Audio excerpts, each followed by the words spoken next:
Now, with two of those Westinghouse jet engines generating 12,500 pounds of thrust with the afterburner, that's 25,000 horsepower. Oh yeah, hit it, get it on!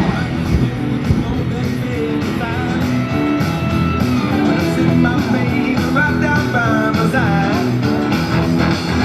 Where the rubber hits the road, this ring don't take no overdose. Come on, let my baby ride. Ooh, she's like a smooth stretch of highway. Ooh, like a good summer breeze. If my motor's running right, we might lose control today. Got the shape of the double squeeze. Looks like breaking to my knees. Let it go tonight. Those afterburners were not outfitted on the original engines, but they do it, give it a kick in the pants. He can get to speeds of over 325 miles per hour. The wheels in the front, just 15-inch diameter, 5 inches wide.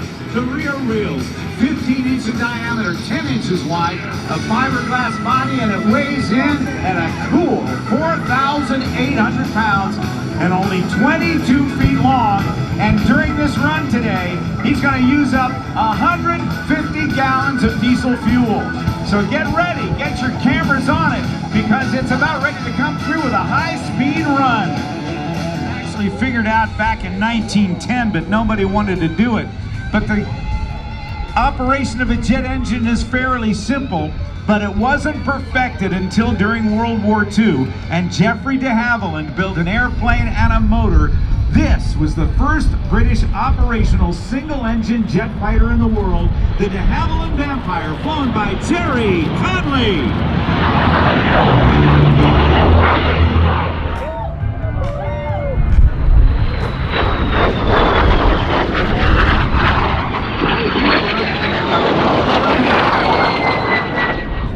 Balsa wood and 450 miles per hour.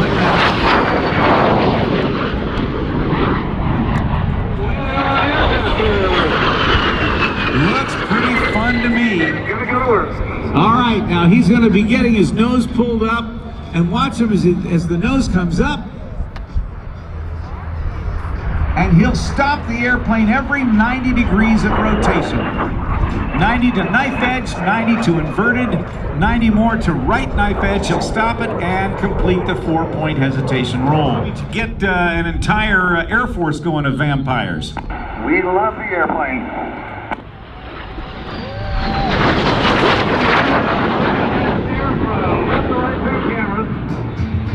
Where an igniter and fuel and air create a controlled explosion, which goes out the back and gives it its go, its thrust.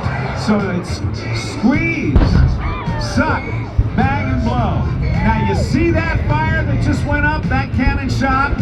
What we're gonna do, compliments of the Torah Bomb Squad and Gordon Webb.